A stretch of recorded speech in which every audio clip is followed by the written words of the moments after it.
After going through all the videos in this section, you might feel a little overwhelmed. We covered a ton of stuff. A common problem at this point is you might feel paralyzed because you think you need to take into consideration a million different things in order to have a successful piece of content. Don't worry. In this video, we are going to boil everything down into the most important few things you need to increase your chances of having a video go viral. Here at Jump Cut, we are constantly critiquing and judging each other's work when it comes to scripts, editing, and all aspects of production. On top of that, we have many students whose content we've had to critique. And over the years, we started noticing something. It was always the same few critiques that we were doling out. Every single content issue usually comes down to just a handful of traits. So we slowly started to develop a scorecard. At first, this scorecard was ridiculously complicated. It had over 10 specific traits we would judge a piece of content on. But as we started to put it to use, we realized that it was unnecessarily complicated. Then we simplified it. Most content issues boil down to just a few things. And those things are 1, a strong hook, 2,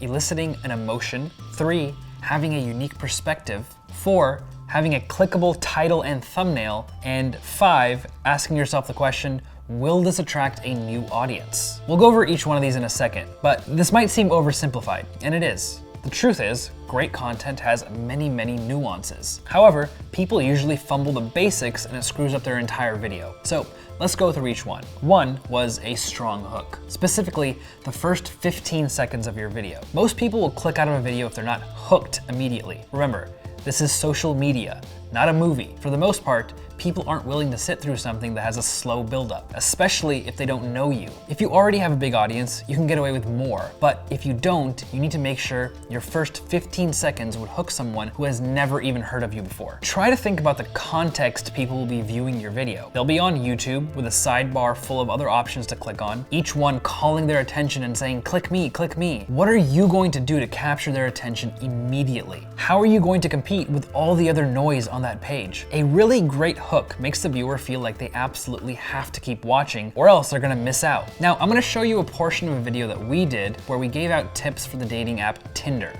Check out the first 10 seconds or so. The best way to meet women is to actually go out and meet women. But what if you wanna pick up girls while you're taking a shit? If you have a smartphone and a thumb, then Tinder is your solution. That was a bad hook. If you didn't notice it, don't worry, I'll explain why. The reason that was bad was because there was absolutely nothing happening on the screen that would compel you to keep watching. This could have easily been solved if I had said something like, I'm gonna tell you how I instantly doubled my Tinder matches. That's it. Something as simple as that can compel someone to keep watching because now you're creating intrigue. People start to ask themselves questions like, I wonder what he did to double his Tinder matches. And instead, I just opened the video with a title card. So when judging your own content, ask yourself, if I saw the first 15 seconds, would I want to keep watching my video? That's why you will see many of the top YouTubers have an enticing intro before they get to the meat of their video. For example, YouTuber David Dobrik does this in his vlogs. He takes the funniest part of his vlog, puts it in the first 15 seconds or so, and then plays his intro title card. Here's an example. It's just like, wait, you wanted to link it in the description? Why is he shaking like that? Oh! I wanted you to know what it felt like. That was straight up in the kneecap. Your hook needs to emotionally punch your viewer in the face. You can accomplish this easily by doing things like putting the best clip first, opening your video with an intriguing question or prompt, cutting the fat of your intro so you can quickly get to the point. Remember, this is social media, not a movie. You need to get people's attention right away. If after the first 15 seconds your viewer is still asking, what am I watching? Then you need to fix that. There are definitely exceptions to this rule. However, for the most part, you want to hook your viewer within the first 15 seconds. Rate yourself on a scale from 1 to 5. How successful were you at capturing your audience attention in the first 15 seconds of your video? Next, let's talk about eliciting emotions. As you know, this is critical. You need to elicit some sort of strong emotion from your viewer. Like you learned in The Anatomy of a Viral Video, it doesn't matter what the emotion is. It can be anything. Surprise, anger, joy, laughter, anything. The worst thing you could do is have a viewer's reaction be meh, by the end of your video. So ask yourself, on a scale from 1 to 5, how successful were you at eliciting the desired emotion from your audience? Now let's talk about unique perspective. This is one of the most important traits in all of content creation. Every single topic has been done hundreds, thousands, maybe even millions of times on the internet. How are you going to bring a fresh perspective to a tired topic? And trust me, every topic is tired. Are you saying something that has already been said and saying it in the same way? You can tell your friend who is out of shape, hey man, you should go to the gym. But how many times has he heard that? Probably a lot from his friends, from his family. At this point, it's banner blindness. He hears it, it goes in one ear, out the other. How would you rephrase that to increase your chances of getting him to take action? What if instead you said, a year from now, you're gonna wish you had started today? You're essentially saying the same thing, but you're saying it in a different and fresh way. You're adding a unique perspective to a tired topic. Now, let's talk about a video example. One of my favorite YouTube videos is called How to Lose Weight in 4 Easy Steps. It perfectly demonstrates having a unique perspective. I'm gonna play the first portion of the video for you. If you wanna see the whole thing, it's linked in the worksheet. How to lose weight in 4 easy steps. Step 1, no beer. Every time you drink a beer, it's like eating 7 slices of bread. That's a lot of unnecessary carbs. Step 2, portion control. When eating out at a restaurant, cut your meal in half and ask for a takeout container to save the rest for later. Step 3,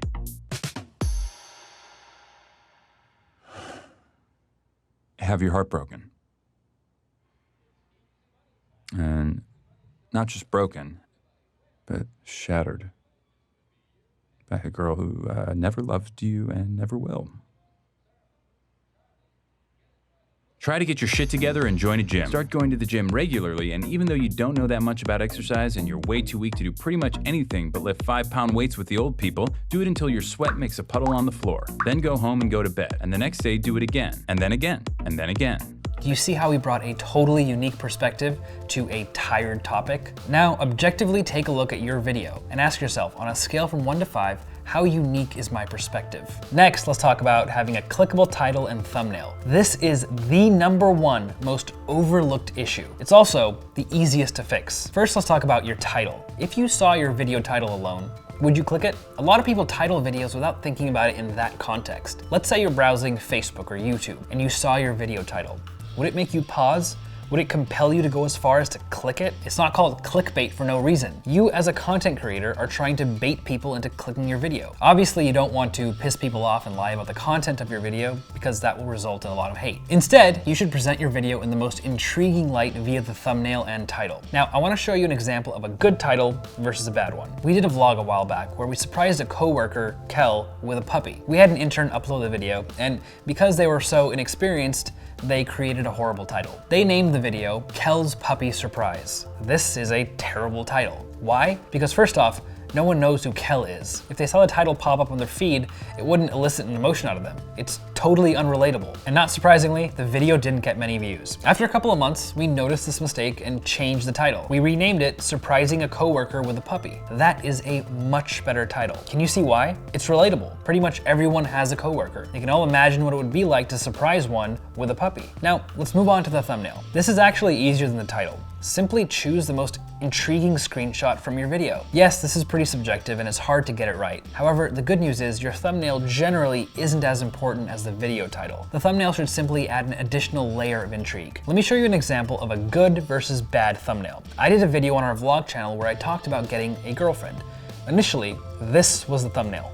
Now, to be fair, this isn't a terrible thumbnail. It has elements of intrigue. I blocked out her face so that people would be curious to see her. However, it wasn't great. It could have definitely been better. So after about a day, we spent 10 minutes taking a couple pictures and ended up switching it to this. When we used this thumbnail, the views nearly doubled in 24 hours. That is absolutely incredible. Why is this thumbnail better? Well, overall, it's just more intriguing. We're laying down in bed and my arm is around her, which immediately plays off the girlfriend dynamic. Whereas in the first one, we're just kind of standing next to each other. So look at your thumbnail. Are you doing everything you can to get someone to click on your video? New creators usually spend the least amount of time on their thumbnail and title. But think about it like this. If you can't compel someone to even click on your video, then all that work you put into the actual video goes to waste because they never watched it. That's why I highly recommend you spend at least 30 minutes brainstorming ideas for your thumbnail and title. So look at your title and thumbnail and rate it on a scale from 1 to 5. Now let's move on to the last thing that you need to focus on. You need to ask yourself, will this video attract a new audience to my channel? This question is so important. Oftentimes,